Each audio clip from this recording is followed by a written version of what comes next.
एक बार फिर आपका स्वागत है। इस बीच आपको बड़ी खबर बता दें, सुप्रीम कोर्ट से मस्जिद कमेटी को झटका लगा है। यह पूरा मामला जुड़ा हुआ है शाही ईदगाह और कृष्ण जन्मभूमि से जुड़ा हुआ। मथुरा श्री कृष्ण जन्मभूमि विवाद से जुड़ा हुआ मसला मस्जिद कमेटी सुप्रीम कोर्ट में गया था, लेकिन अब मस्जिद कमेटी को सुप्रीम कोर्ट से झटका लगा है और इस पूरे विवाद में हाई कोर्ट के फैसले को सुप्रीम कोर्ट ने यथावत रखते हुए मोहर लगा दी है। हाई कोर्ट ने एक साथ सुनवाई का आदेश दिया था और दीपेश इस आदेश को यथावत रखा है। बड़ा झटका लगा है यहां पर। देखिए, बिल्कुल मृदुल, साफ तौर पर अब कोर्ट का यह कहना था कि जब इस तरह के कोई मसले होते हैं और एक साथ एक ही विषय पर कई सारी याचिकाएं लगी होती है तो फिर उनको क्लब करके सुना जाता है। और यही कारण है कि जो मुस्लिम पक्ष की दलील थी, मुस्लिम पक्ष की जो याचिका थी, उसको ये कहते हुए कोर्ट ने खारिज कर दिया कि जब एक ही विषय पर दोनों जितने भी 15 मामले जो चल रखे हैं कोर्ट में, वो सारे के सारे सिर्फ शाही ईदगाह और जो मथुरा श्री कृष्ण जन्मभूमि मसले को लेकर चल रखे हैं। यही कारण है कि इनको क्लब करके सुना जाएगा। और इस वक्त विष्णु शंकर जैन जी हमारे साथ मौजूद। सर, क्या हुआ आज कोर्ट में? देखिए, आज मैं आपको बताना चाहता हूं, बहुत ही सिंपल सी बात है कि अगर सिटीजनशिप अमेंडमेंट एक्ट को लेके 100 याचिकाएं सुप्रीम कोर्ट में फाइल होती हैं तो 100 याचिकाएं क्या अलग अलग सुनी जाती हैं? एक ही साथ सुनी जाती हैं। उसी तरह से कंसोलिडेशन की प्रक्रिया है सीपीसी में ऑर्डर 4A में, और जो 15 मुकदमे कृष्ण जन्मभूमि से संबंधित थे, कोर्ट ने कहा था ये एक साथ चलेंगे, इसको कंसोलिडेट कर दिया। इस ऑर्डर को 11 जनवरी के ऑर्डर को शाही ईदगाह मस्जिद ने सुप्रीम कोर्ट में चुनौती दी। ये भी बताना चाहता हूं, इसके खिलाफ उन्होंने ऑलरेडी वहां पर रिकॉल एप्लीकेशन डाल रखी है, वो पेंडिंग है। During the pendency of the recall application आपने फ्रेश SLP फाइल की, तो कोर्ट ने यही कहा कि आप रिकॉल एप्लीकेशन पर अपनी बहस करिए और उसके बाद जो भी आदेश होगा उससे कोई भी पार्टी एग्रीव्ड है वो कोर्ट आ सकती है। मुस्लिम पक्ष की इस जल्दबाजी को आखिर क्या कहा जाए, क्या समझा जाए? क्योंकि ऑलरेडी जब हाई कोर्ट में मसला चल रहा है, फिर सुप्रीम कोर्ट आने की आवश्यकता क्या थी, एक, और दूसरा ये कि अब इस फैसले के बाद क्या होगा? देखिए, ऑलरेडी वहां पे 7-11 की बहस चल रही है। कल ये मामला इलाहाबाद हाईकोर्ट में बहस के लिए लगा हुआ है और जो लोग ये चाहते हैं कि जल्दी ना सुनवाई हो, जल्दी ना डिसाइड हो, वही चाहते हैं कि ये केस, सारे मुकदमे एक ही संबंधित हैं, पर वो ये चाहते हैं कि अलग अलग दिन लगे, सारे 15 मामले अलग अलग दिन लगे और कंफ्यूजन चलता रहे और केस कभी डिसाइड ना हो पाए। इसीलिए ये ऑर्डर 4A के तहत पावर एक्सरसाइज करते हुए कोर्ट ने सारे मामलों को क्लब किया था।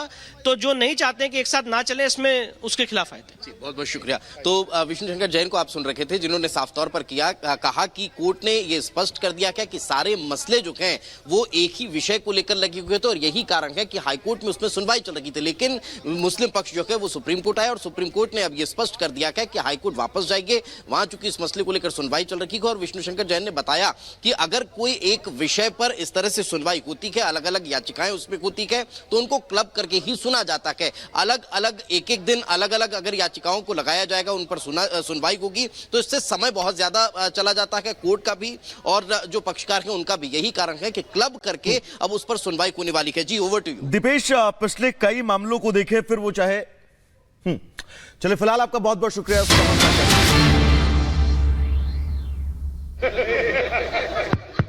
इस्तीफा तो मैं भेज चुका हूं।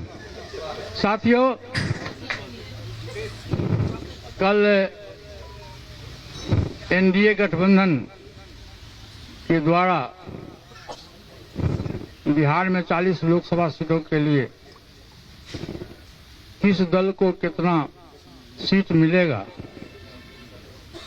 इसकी घोषणा हो गई। मैंने आज से 5-6 दिन पहले प्रेस वार्ता में मैंने कहा था कि हम तब तक इंतजार करेंगे जब तक NDA का विधिवत घोषणा नहीं होता है। कल विधिवत घोषणा हो गया।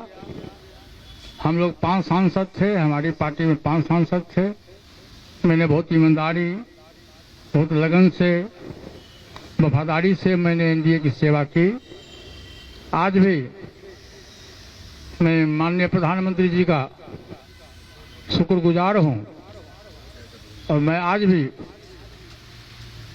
वो देश के नेता हैं, बड़े नेता हैं, लेकिन हमारी पार्टी के साथ और व्यक्तिगत रूप से हमारे साथ नाइंसाफी हुई। इसलिए मैं भारत सरकार के कैबिनेट मंत्री से मैं त्याग पत्र देता हूं। सर, क्या आप जेडी से कुछ बातचीत हुई सर आपकी?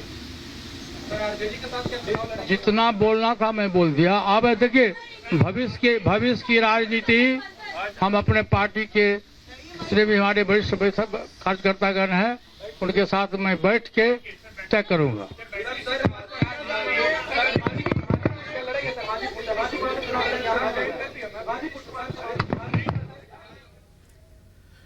तो पशुपति पारस को आपने सुना, उन्होंने साफ तौर पर इस बात का जिक्र किया जिसकी जिक्र हम सुबह से मृदुल कर रहे थे, नाइंसाफी की बात कही और अब केंद्रीय कैबिनेट से अपने इस्तीफे का भी उन्होंने ऐलान कर दिया है। साथ ही आगे की रणनीति क्या कुछ होगी, क्योंकि लोकसभा चुनाव सर पर हैं, तारीखें नजदीक हैं। ऐसे में अब आगे पशुपति पारस अपनी राजनीति को किस दिशा लगाएंगे, यह देखना बहुत दिलचस्प होगा। किस दल को कितना सीट मिलेगा इसकी घोषणा हो गई। मैंने आज से 5-6 दिन पहले प्रेस वार्ता में मैंने कहा था कि हम तब तक इंतजार करेंगे जब तक एनडीए का विधिवत घोषणा नहीं होता है। कल विधिवत घोषणा हो गया। हम लोग 5 सांसद थे, हमारी पार्टी में 5 सांसद थे। मैंने बहुत ईमानदारी, बहुत लगन से, वफादारी से मैंने एनडीए की सेवा की। आज भी मैं माननीय प्रधानमंत्री जी का शुक्रगुजार हूं और मैं आज भी वो देश के नेता हैं, बड़े नेता हैं, लेकिन हमारी पार्टी के साथ और व्यक्तिगत रूप से हमारे साथ नाइंसाफी हुई। इसलिए मैं भारत सरकार के कैबिनेट मंत्री से मैं त्याग पत्र देता हूं। और इसी खबर पर हमारे संवाददाता गणेश जुड़ गए हैं। गणेश, पशुपति पारस ने इस्तीफा दे दिया है, बगावती सुर अख्तियार कर लिए हैं, नाइंसाफी हुई इस तरह की बात कर रहे हैं। किस तरह की खबरें हैं, सियासी सरगर्मी किस तरह की है कि अब अगली राह पशुपति पारस की क्या होगी? देखिए, जिस तरीके से कयास लगाया जा रहा था कि अब क्या होगा, जिस तरीके से एनडीए ने अपनी बिहार के 40 सीटों को लेकर सीट शेयरिंग का पूरा गणित फॉर्मूला बता दिया था। अब पशुपति पारस क्या करेंगे, तो अब तस्वीर साफ हो गई है। पशुपति पारस ने कैबिनेट से इस्तीफा दे दिया। इस तरीके से उन्होंने कहा कि हम पूरी तरीके से प्रधानमंत्री के साथ रहे, ईमानदारी के साथ सेवा की, लेकिन आज जिस तरीके से बिहार के अंदर एनडीए के द्वारा सीट शेयरिंग का फॉर्मूला तय किया गया है, हमारी पार्टी को उससे कोई विषय उसमें हिस्सा नहीं दिया गया है, उससे आज पूरी तरीके से पशुपति पारस नाराज होते हुए उन्होंने कैबिनेट मंत्रिपरिषद से इस्तीफा दे दिया। कुछ ही क्षण पहले इसी जगह से उन्होंने ये घोषणा की है। अब लेकिन इसमें एक बात और देखने वाली बात होगी कि उन्होंने जिस तरीके से पिछले दिनों कहा था कि वो हाजीपुर से ही चुनाव लड़ेंगे, अब वो तस्वीरें पूरी तरीके से साफ हो गई। प्रेस कॉन्फ्रेंस के दौरान उनका कहना था कि हमारे 5 सांसद थे, हमें पूरी तरीके से बीजेपी के दौरान जो एनडीए की सबसे बड़ी पार्टी है उसने एक अलग रास्ता कर दिया, हमसे बात तक नहीं की। और यहाँ पर एक बात गौर करने वाली होगी, प्रधानमंत्री के बारे में उन्होंने एक तरीके से कहा कि मैं उनके साथ था, वो देश के सबसे बड़े नेता है, ईमानदारी से मैंने उनके साथ सेवा की। लेकिन एक और बात यहाँ पर गौर करने वाली बात होगी, जो प्रेस कॉन्फ्रेंस को लेकर जो मैसेज आया था, उस मैसेज के अंदर कहा गया था पशुपति पारस ने इस्तीफा तो दे दिया है, लेकिन उनकी ताकत क्या दिखी आपको वहां पर? उनके साथ कौन कौन मौजूद था? कोई बड़ा नेता मौजूद था या फिर पार्टी में भी खतरा पैदा हो सकता है?